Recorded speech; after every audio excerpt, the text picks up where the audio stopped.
पंजाबी बोली के महान शायर वारिस शाह होरां दे उर्स दा इकट्ठ जंडियाला शेर खां उन्हां दे दरबार ते होया। लुकाई दे नाल इस इकट्ठ विच पंजाबी तहरीक दे आगूआं मुदस्सर इकबाल भट्ट ते इलियास घुमन होरां वी उचेची रलत कीती ते मज़ार उत्ते हाज़री दित्ती।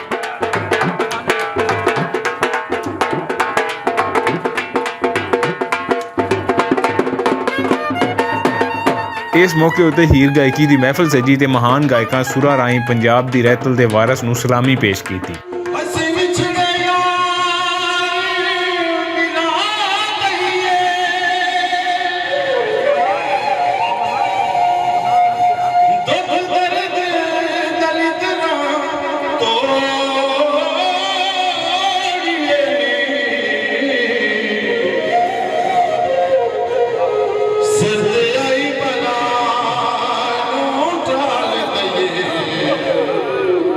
हुक्म रब दे नाल जा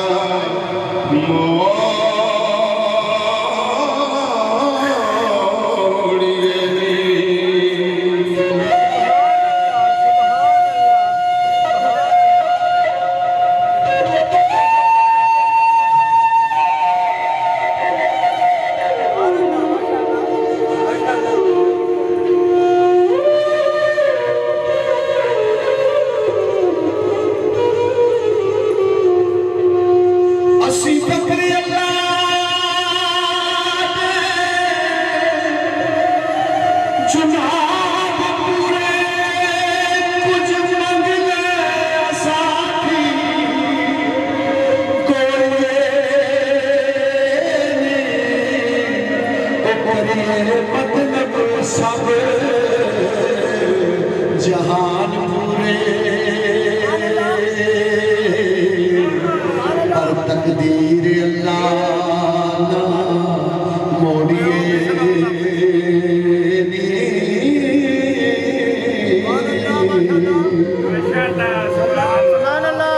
सानू जो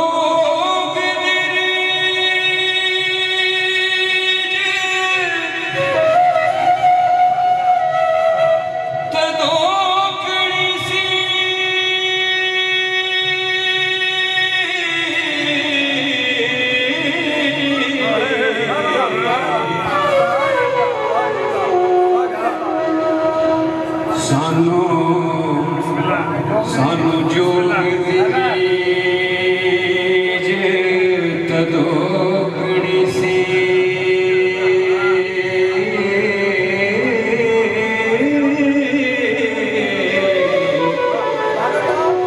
जदों हीर सिया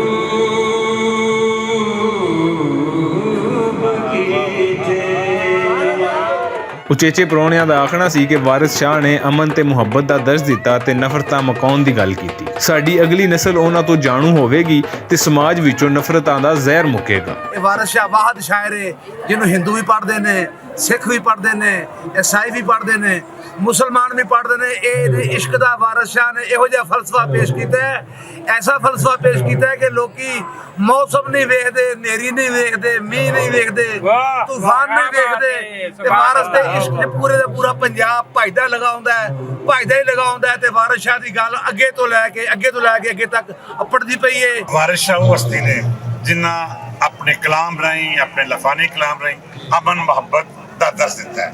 और मैं समझना कि उनके कलाम सिर्फ मुहब्बत ही मुहब्बत शामिल है और उन्होंने इस खिते के लोगों को इस्लाम तक पहुँचाने वास्ते अपना कलाम इस्तेमाल किया और हज़ार लोग उन्होंने वजह तो मुसलमान हुए।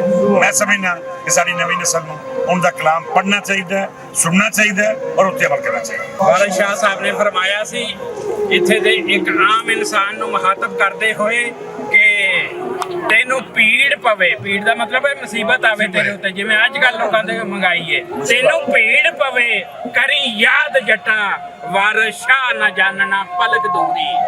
ਯਾਨੀ ਵਾਰਿਸ ਸ਼ਾਹ ਤੁਹਾਡੇ ਕੋਲ ਇੱਕ ਪਲਕ ਦੀ ਦੂਰੀ ਤੇ ਵੀ ਨਹੀਂ ਹੈ। ਇਹ ਐਸਾ ਇੱਕ ਜ਼ਿੰਦਾ ਇੱਕ ਐਸੇ ਵਲੀਉੱਲਾ ਨੇ ਜਿਹਦੇ ਦਰ ਤੇ ਆ ਕੇ ਲੋਕ ਦੁਆਵਾਂ ਮੰਗਦੇ ਨੇ ਔਰ ਕਬੂਲ ਵੀ ਹੁੰਦੀਆਂ ਨੇ। ਤੇ ਅਸਾਂ ਵੀ ਇੱਥੇ ਦੁਆ ਮੰਗੀਏ ਕਿ ਐ ਪੀਰ ਵਾਰਿਸ ਸ਼ਾਹ, ਐ ਅੱਲਾ ਦੇ ਵਲੀਆ, तेरे दर ते असी सारे पंजाबी हाजिर होके कह रहे हैं कि पंजाब हमेशा कायम दायम रहे, साडा मुल्क हमेशा कायम दायम रहे। पंजाबी जिहड़ी ओ साडी जरिया तलीम बने, स्कूलां कालजां और यूनिवर्सिटियां विच पंजाबी पढ़ाई जाए। ਵਾਰਿਸ ਸ਼ਾਹ ਹੋਰਾਂ ਦੇ ਉਸ ਦੇ ਇਕੱਠ ਨੇ ਜਿੱਥੇ ਮੁਹੱਬਤ ਦਾ ਸੁਨੇਹਾ ਦਿੱਤਾ, ਉੱਥੇ ਹੀ ਲੋੜ ਇਸ ਗੱਲ ਦੀ ਏ ਕਿ ਅਸੀਂ ਸਮਾਜ ਤੀਕਰ ਉਹਨਾਂ ਦਾ ਫਲਸਫਾ ਪੜ੍ਹਾਈਏ ਤਾਂ ਜੇ ਮੁਹੱਬਤਾਂ ਆਮ ਹੋ ਸਕਣ ਤੇ ਨਫ਼ਰਤਾਂ ਮੁੱਕ ਜਾਣ।